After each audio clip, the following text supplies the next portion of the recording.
this country, whose development has been shaped by diamonds, I want to make it plain.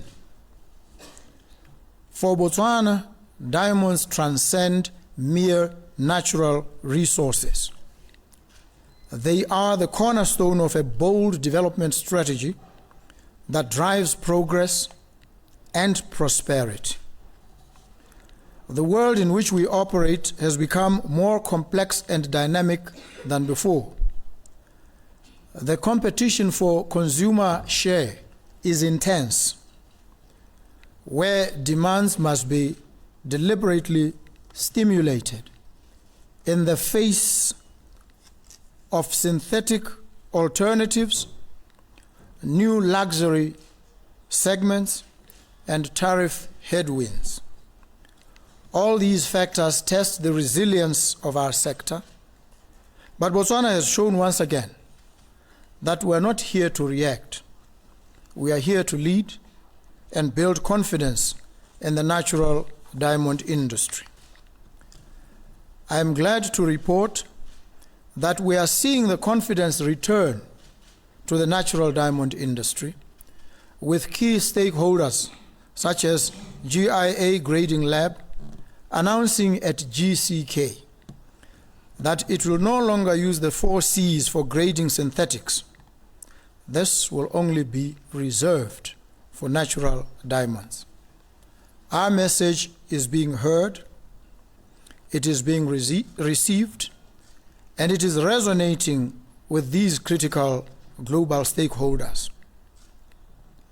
At JCK Las Vegas, we showcased our diamonds under the House of Botswana banner, themed, rooted in organic luxury. More than a brand, it is a statement of values, transparency, authenticity, and impact.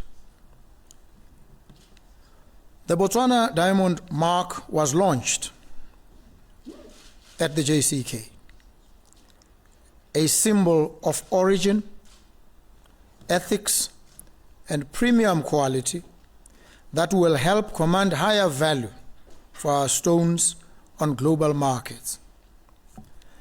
Major retail partnerships are in the pipeline with entities such as Signet Jewelers, the world's largest jewelry retailer focused on US bridal markets, as well as other major retailers keen to link high-value sourcing agreements with ODC. They are ready to conclude sourcing agreements with ODC as we speak. These deals will increase revenue, stimulate domestic beneficiation, and create skilled jobs. There are specific timelines in the pipeline which the team responsible is tasked to execute. We have tourism and trade integration in the offing. Retailers from the United States and India expressed interest in diamond tourism, combining visits to Botswana's mines with luxury travel in the Okavango Delta. This expands our economic reach beyond minerals, supporting local SMEs and the broader hospitality sector.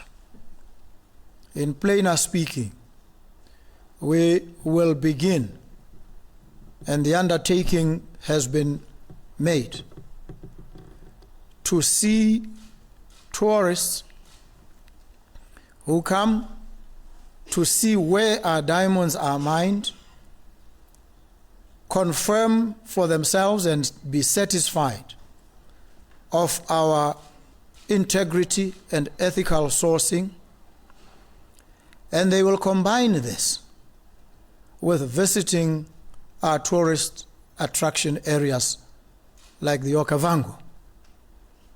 So we are combining here 2 poles. The one is the mining, and the other is our traditional tourism.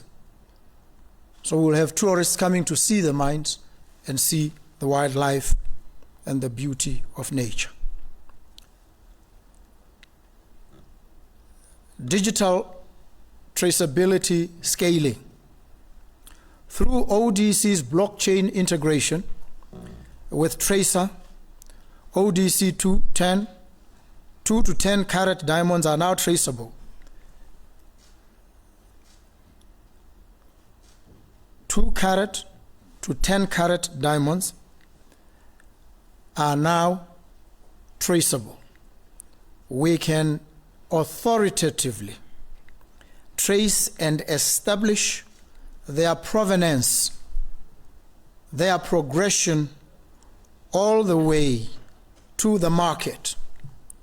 So we will have absolutely no break in the causal link from mine to market. And this helps enhance investor, consumer confidence, and it also supports premium pricing. We will be able to extract, therefore, the highest value for our diamonds from just this aspect of authoritative, credible traceability. This is not just marketing. This is a growth strategy. It is anchored in transparency, in consumer trust, and economic diversification.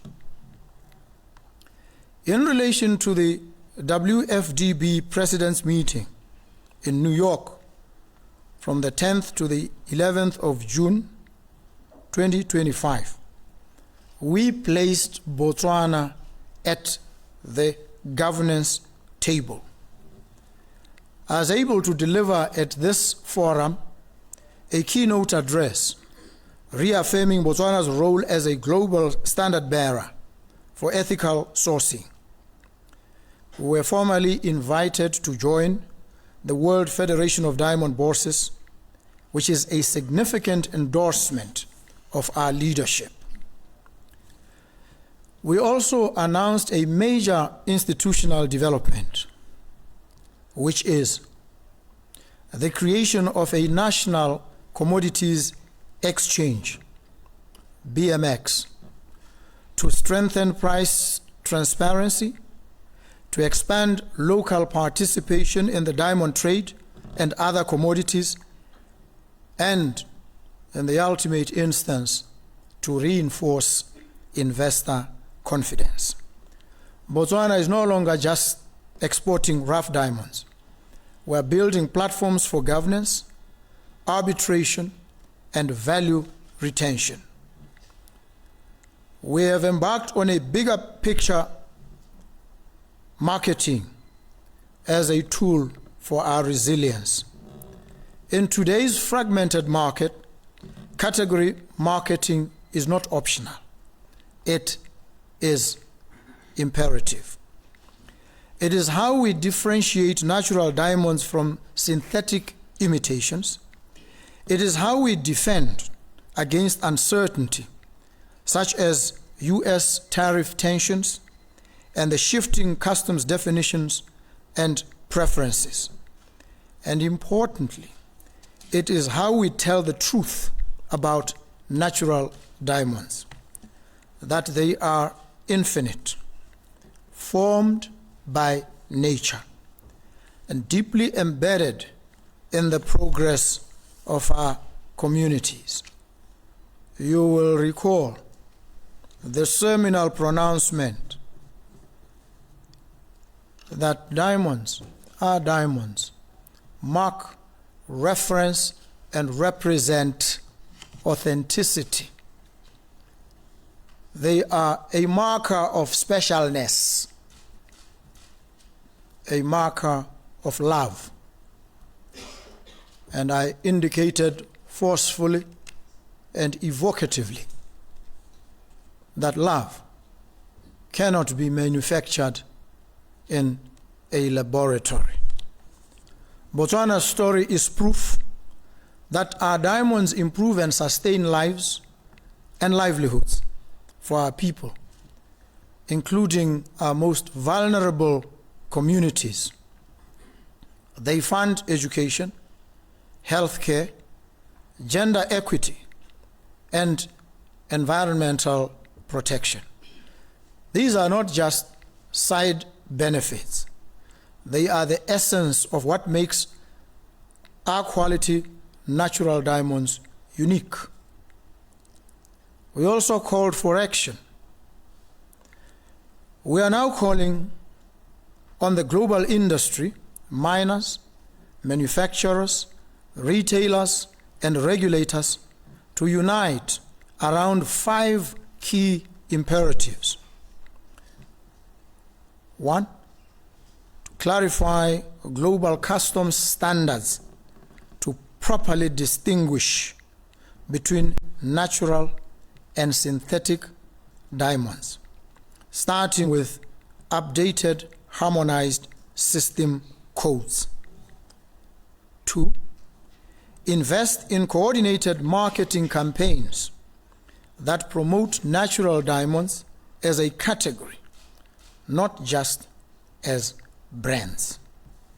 3, strengthen traceability and transparency to meet the expectations of the Gen Z and millennial buyers. The assumption is that the Gen Z and millennials are influenced only by the amount at which they acquire or procure. The Gen Z are also influenced by the rarity, the unique and compelling story, the life story, the verve and the vitality behind the natural diamonds, to the degree that it supports lives, it supports livelihoods, it puts other Gen Zs and millennials through school. It assures them,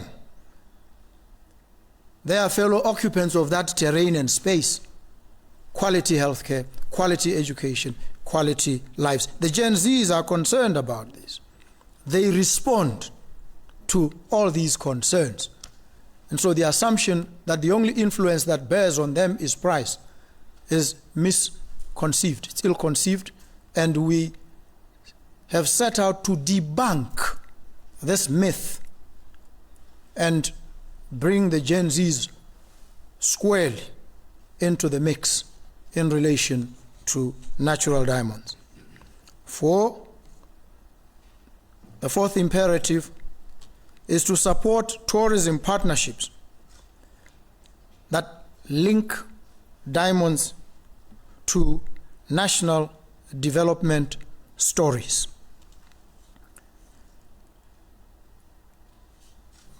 Buyers of diamonds these days are concerned about where the diamond comes from, how this diamond was handled from the mine, and there's a story there of the person who handled, who cut, who polished this diamond. The emotion, the creativity that went into that process. And the market is yearning for this narrative, which for a very long time has been ignored. It has been cast to the sidelines. Now, we are placing this narrative front and center. And this is what the market seeks. And so, we want all these, a conspectus of all these factors, these imperatives, to guide and inform the actions that we undertake as a country, as a leading producer of diamonds and the world's largest producer of diamonds by value. Very, very important. Others have said the synthetics will take over. No, they will not. because we are now taking active steps to ensure that they do not. But the advent of synthetics establishes one fundamental principle which we must not lose sight of, and it is this: a fake can only sell when there is demand for the genuine article. Don't use the fact of the movement of the fake to suggest that the genuine article has lost relevance. No. In fact, it is quite the contrary. The fake only sells because there's demand for the genuine article. And maybe those who are in charge of the genuine article are not delivering it appropriately to a market that is crying out for the genuine article. So there's no way in which fake diamonds can outsell, outpace genuine, authentic, natural diamonds. There's just no way. And the sooner we embrace this reality, the better it will be for us as a country. We then undertook a working visit to Budapest, Hungary, to deepen our relations with the Republic of Hungary and to attend the World Judo Championships 2025. This was at the invitation of the International Judo Federation. And I must pause here to give you a fact of which you may not have been aware, which will scare many of you and might serve as a warning to others. I have personally been associated with the sport of judo at international level for many years now. In 2016, at the championships, the Judo Olympics in Brazil, I was appointed chief advisor to the president of the International Judo Federation. You don't get to that level easily. It must say something not only about your capabilities in administration, but about your capabilities in the theater of combat as well. So make no mistake about this. I just wanted you to know. But as part of the visit, I was also conferred an honorary black belt in the sport of judo. Another salutary acknowledgement, but also warning.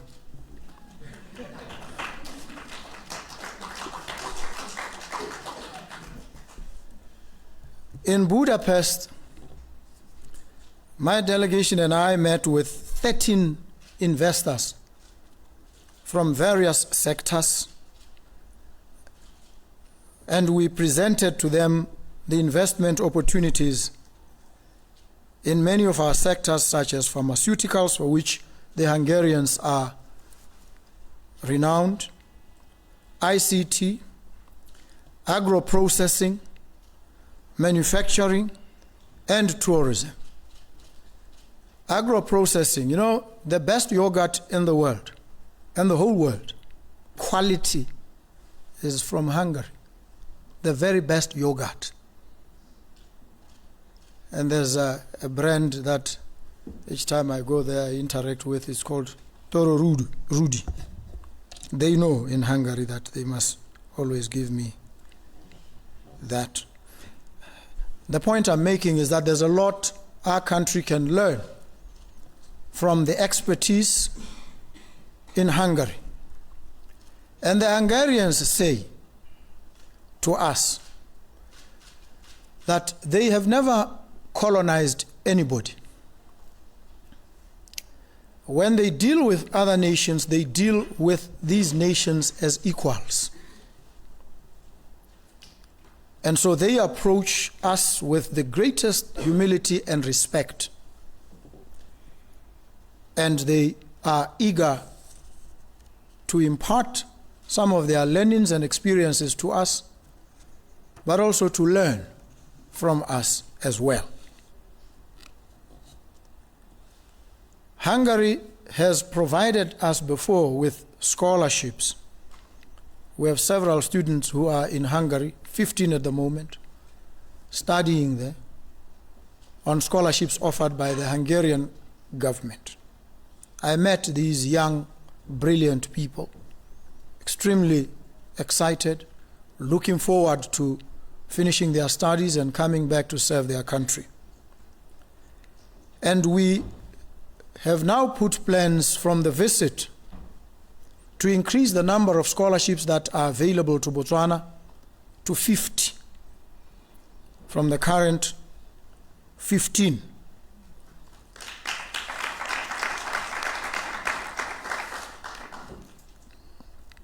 And the fields that they are involved in are ICT, artificial intelligence, and emerging technologies. Emerging technologies, because we all know that technology evolves. If you hold on to what applied a week ago or weeks ago, you may wake up to find the world has left you behind. And so all these emerging technologies call for creativity and a dynamism amongst our young people, and this is what they are in Hungary to learn. And they are extremely happy. We want to make it even bigger. And this is the benefit. There will be more benefits because they are going for their elections next year in April. After their elections, they will be more than ready now to do more for the relationship with Botswana, for the partnership that we have established, and they accorded us the highest respect when we were there. So whatever I told you today, I've told you that our diamonds are not just gems. They are engines of inclusive growth, economic dignity, and intergenerational opportunity. Our recent agreement with De Beers has reinforced market confidence, reminding us what can be achieved through true partnership. But it is not enough for us to lead by example, but we must also lead by influence. So we must exert our influence both regionally and on the international stage. Our participation at the JCK Las Vegas German Jewelry Show and the Head of States meeting at the World Federation of Diamond Bourses in New York has reaffirmed our leadership position in the natural diamond industry. Our presence was felt strongly, forcefully, evocatively. Our brand is recognized, and our voice is not only heard, it is now being respected and heeded. And that's what we do when we step out in the name of the Republic of Botswana. We raise the profile, we raise the tempo.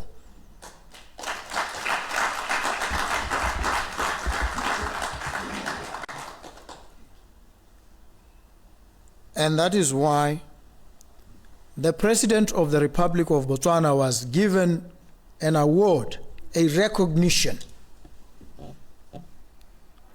having stepped up, having articulated the interests of natural diamond producing countries and those who deal in natural diamonds, we have now been firmly recognized as the leader that the market has been craving all this time. We've stepped into that space. We've claimed it. We've made it our own. The world has responded. It recognizes, it embraces, it accepts.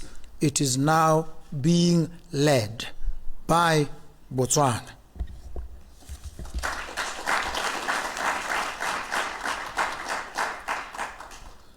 The moment we are in calls for boldness, clarity, and unity. And Botswana is ready. We've asked the world to join us. The world is responding. And we are now reasserting the elevated status of natural diamonds. And we believe this we have begun to realize. Our presence and leadership in this space has been felt across the world. It was felt in the United States, felt in India, which is one of our largest markets, felt in China, and closer home, felt in the Republic of Angola. And we were in Luanda. I just returned last night, where I had a one-on-one engagement with the president of Angola, and we are aligned. There's something very beautiful and magical about Botswana now. Botswana is not just emerging as a leader on the African continent. It is increasingly been recognized by other leaders on the continent as such. And well, we must. Well, we must. Our credentials speak for themselves. We are a stable, credible democracy, the longest serving on the continent. We are the best investment environment, the safest for any investor. There's absolutely no threat of civil strife. When we disagree, and we do from time to time, we don't settle our differences by point of sword. We talk. We agree. Sometimes we agree to disagree. And we maintain the peace and good governance of the Republic. The world watches. The world is impressed by us. And the narrative that Botswana is struggling to attract investors is a false narrative. It is actually palpably false. Must be refuted here and now. We've received scores of investors who've come to inquire, who have come to indicate that they want to invest in our country. This is a country on the continent which is one of only two that has credit rated the highest. It's ourselves and Mauritius. So why wouldn't investors not want to come here? The problem is not the unattractiveness of the country on the metrics of assessment that I've indicated. But there are other things that we need to do as a country in order to cement our place as the best investment destination on the African continent. Some talk market and say it's a small population. and on that basis, therefore, cannot attract investors, especially those who are investors seeking markets. That also cannot be true. There's one advantage that Botswana has that others don't have, and that is its strategic geo-positioning. We are here. If you want to go to the east, you must pass through Botswana. You want to go west, Botswana is at the center. North, south. This centrality, this strategic positionality makes Botswana difficult to compete with. What prospects does it portend? We should have airports that service the whole of Africa, and we should have long-haul flights into Europe, into Turkey, into the Middle East, into North America. We should, from here, meaning that Botswana must and will become a logistics and transportation hub. This is one of our competitive advantages. The other thing which we must actively work on is the regulatory, policy, and legal environment to ensure that our laws, our policies, our practices are conducive to investments. We're able to not just attract them, but to harness and deploy them when they present themselves.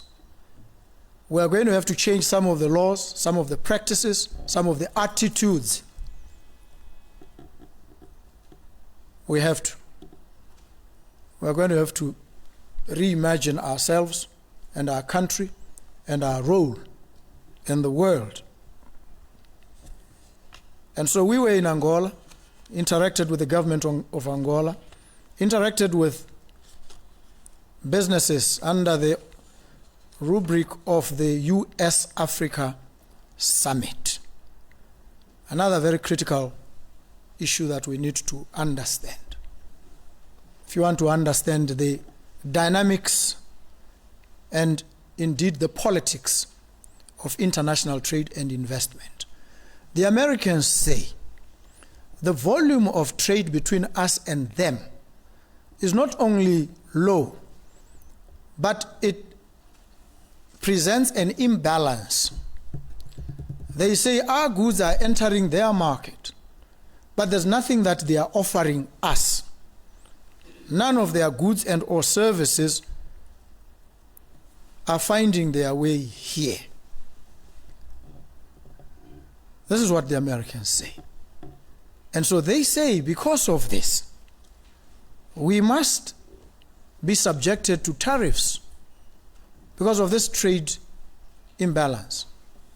And we have to deal with this. It's a reality that we have to engage on with the Americans. And we have engaged. I met the Secretary of State, Marco Rubio, in my first visit to the United States, and you may have seen, he was ecstatic about my meeting with him. Says it was the best meeting he had had. Wait until I meet Trump himself. Just wait until I meet him. And after I've met him, wait for his tweets. He will tell you. Because when we focus on presenting the interests of the Republic, we are careful, we are respectful, we are firm, we are focused, and we are driven by data and sound reasoning. And so we've said to the United States of America, and I had a very engaging meeting with them. One of them I was told, and they said that's why they brought him to that meeting, because he is Trump's brother-in-law, son-in-law, an in-law, said he talks to the president 4 times a week. So when you have him here, whatever you say will find its way. And I said what I wanted to say. And one of the things I said to him, and through him to Mr. President Trump, was we want a situation between Botswana and the United States of 0 tariffs. That's what we have asked for. We've stated it plainly. And we'll continue to articulate and defend it to the United States. And we've said to them our relationship with them is based on shared values of commitment to democracy and fundamental rights. And there's no way in which some of these headwinds should be allowed to derail us. We make this proposition firmly to the United States. And we did this alive to the moratorium on tariffs that will end on the 8th of July,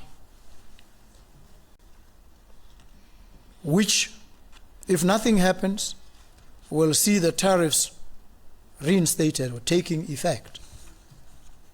We're working around the clock. If the message comes right here and says, Trump says, let's meet, I will depart immediately, unapologetically, to go and defend the interests of this republic in whatever forum. When the sovereign interests of Botswana are discussed, it would be hugely anomalous if I'm not leading the charge. And that is why I must be there during these turbulent times and lead from the front. It is important. So we are asserting ourselves. We have claimed our space. Our voice is being heard. It is being taken seriously. Our leadership is being respected. And this moment we are in, these difficult times, indicate that we need this leadership, no other, this leadership. And this leadership, I can assure you, will triumph.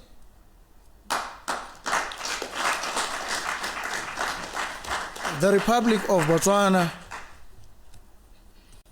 will triumph. It is rising. And I know how people behave and think.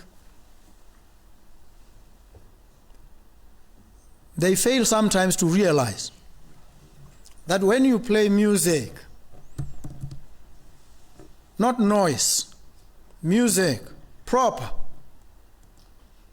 sometimes there's a gap, there's a silence between the notes.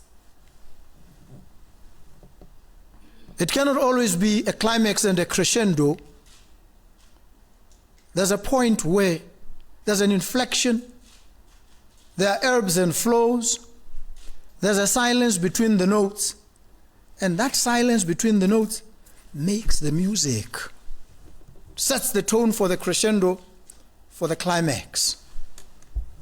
And when there is that silence, know that a lot is happening, even in the silence. And so when some say nothing is happening, oh, there's a lot happening. We just don't tell you sometimes, so that you don't get overly excited and you can blow it up. Sometimes we have to do it quietly. But I can tell you, the deadlines that we've set, that we're going to spectacularly change this country in 3 years, we are keeping to those. Absolutely. There's no doubt about that. And so we call upon all of you to play your part, to report the press, to report accurately. Don't speculate. Don't pass off your own suppositions and presuppositions as fact. We know what fact is. We know. Very simple things. Don't pass off anything as fact that is not fact. Don't sell your opinions as fact when they are not fact. When the people out there are not daft, they are smart. They can tell when there are fudges and evasions. And they can tell when the fudges and evasions come predominantly from the press itself. In fact, when you do that, you lose credibility. They get to a point where they don't take you seriously, especially in this day and age of social media, where what you write after 5 days is now history, because the people want to get the things in real time. So don't fudge. Don't peddle untruths. If you want to know, ask. We'll give you the information. And don't besmirch people's characters and names. I read a lot of things. The president is unhappy about. Where did you see my state of happiness? Do you stay with me? Did you check? You have some gadget that measures the level of happiness of the president? No. I'm always happy. In the face of challenge, I thrive in challenge. When the chips are down, I'm at my happiest, because that's an opportunity to demonstrate to myself why I took up this role, and to the people of this country to say to them, your country is in good hands. And the naysayers, I love you people. Those doomsayers who are always peddling negativity, I love them so. I love them because, soon they will be terribly disappointed. They will. They've been disappointed so many times before. Excuse me. That's why I've said I've been down so many times. Down don't bother me no more. I've been down.